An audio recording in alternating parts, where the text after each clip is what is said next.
మనోజ్, నువ్వు నా బిడ్డవి. లక్ష్మీ ప్రసన్న, విష్ణువర్ధన్ బాబు, మనోజ్ కుమార్. నిన్ను ఎలా పెంచానురా నేను? అందరికంటే నిన్నే గారాబంగా పెంచానురా.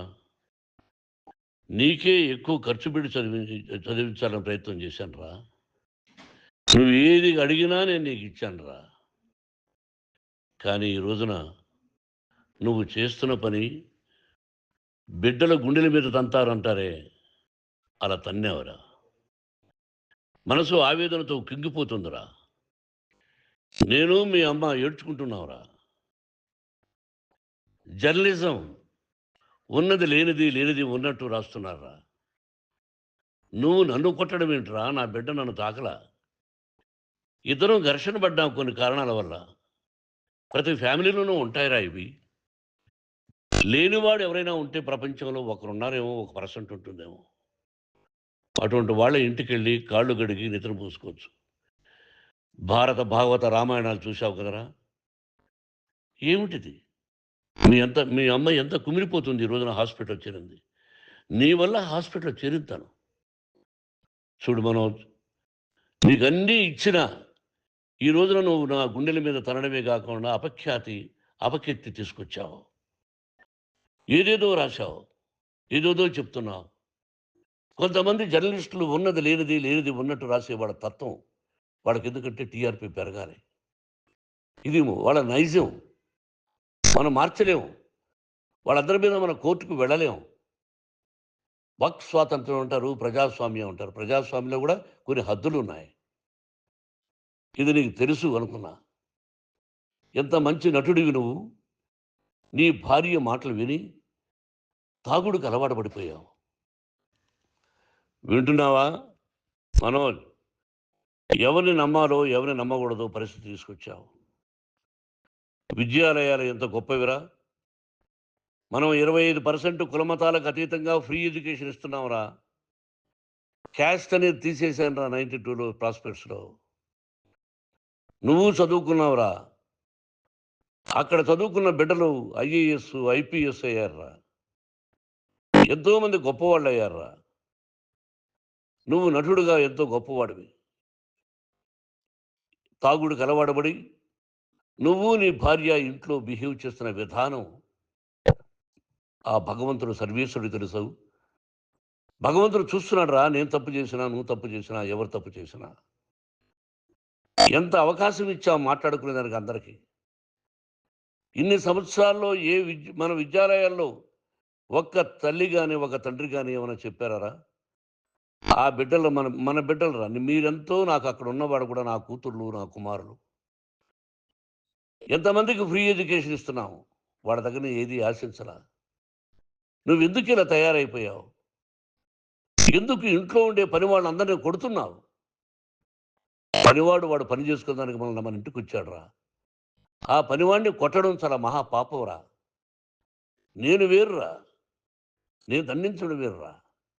నేను ఎవరిని ఆ చిన్న చిన్న వాళ్ళని కొట్టి ఇచ్చేసి చేయలేదురా. సినిమా ఇండస్ట్రీలో మోహన్ బాబు కొడతాడు, తిడతాడు అంటే అది షూటింగ్లో జరిగి ఉండొచ్చేమో. కానీ ఇంట్లో ఉండి 10 సంవత్సరాల నుంచి 20 సంవత్సరాల నుంచి పనివాళ్ళు ఉన్నారు. నేను ఇంట్లో లేని సమయంలో వాళ్ళందరినీ కొట్టి వాళ్ళ ఫోన్ లాక్కొని ఒకడైతే చచ్చిపోవాలి. వాడు పోలీస్ కంప్లైంట్ ఇచ్చి ఉండొచ్చు. నేను వద్దు అని వాడిని బతిమాలాడు. పోలీస్ కంప్లైంట్ కూడా ఇవ్వలా. ఇంకైనా నువ్వు నీ భార్య మారి బయట ఉండండి రా అన్నాను నేను. లేదు డాడీ, తప్పు చేయలేని ఒకసారి వచ్చావు, మళ్ళీ తప్పు చేశావు, మళ్ళీ వెళ్ళావు, మళ్ళీ ఈసారి తప్పు చేయనన్నావు. ఏమండి వీడు తప్పు చేయడం అని మీ అమ్మ చెప్పింది. ఇంట్లో పెట్టుకున్నా. మళ్ళీ నువ్వు చేస్తున్నది, ప్రతిరోజు నువ్వు తాగుతున్న విధానం నీకే తెలుసు. ఇది ప్రజలు నమ్ముతారా లేదా అనవసరం నాకు. నేను నీకు చెప్తున్నా, ఇంతటితో పులి స్టాప్ పెట్టాలి. 3 రోజుల నుంచి రకరకాలుగా రాస్తున్నప్పుడు నా మనసు ఆవేదనతో ఉంది. మళ్ళీ చెప్తున్నా, Mohan Babu university is greater than temples. Greater than temples. బిడ్డలను కాలేజీలో చేర్చుకునే ముందు చెప్తారు, అన్నయ్య ఎంత ఉంది యూనివర్సిటీ రూల్సు, ఇది మా పద్ధతి, మీకు ఇష్టమైతే చేర్చండి.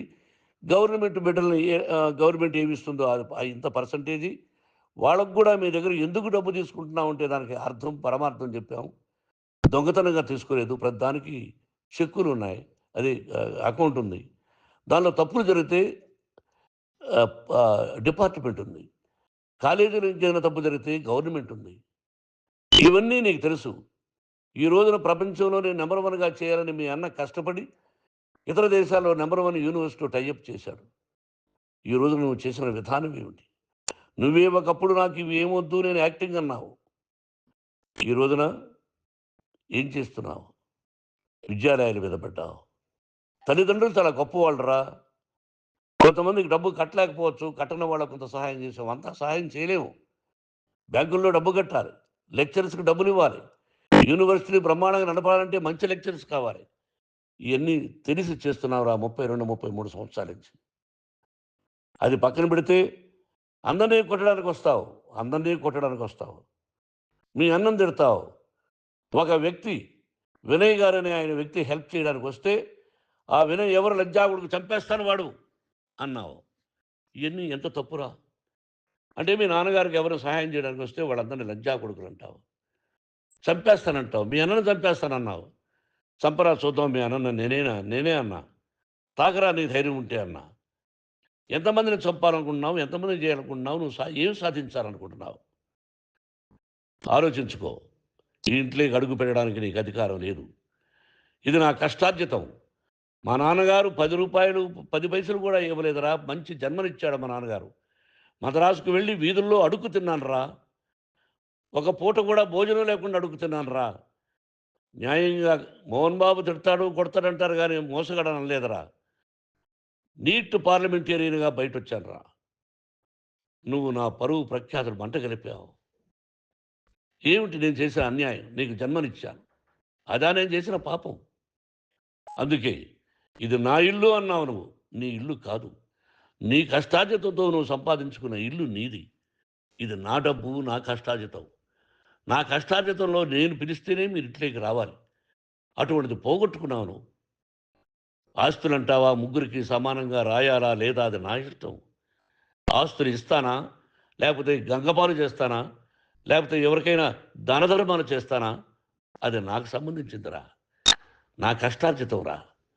మీరు చేస్తున్న విధానం గుణగణాలు కావాలరా. మందు తాగచ్చురా. ఎంత తాగాలి? నేను కూడా 1 or 2 పెగ్స్ నేను తీసుకుంటా. ఇది తప్పు కాదు, జనానికి తెలియాలి. నా డబ్బు ఇది. తాగి ఎవరిని కొట్లా. తాగి నేను తింటున్నా. అది ప్రజలకు అక్కర్లా. నేను తప్పు చేస్తేనే ప్రజలకు కావాలా. ఇవన్నీ ఉన్నాయిరా. ఇవన్నీ తెలుసుకో. జర్నలిస్ట్ సోదరులారా, మీకు నా గతాన్ని తెలుసు, నా భవిష్యత్తు, నేను ఎక్కడి నుంచి వచ్చాను కూడా మీకు తెలుసు.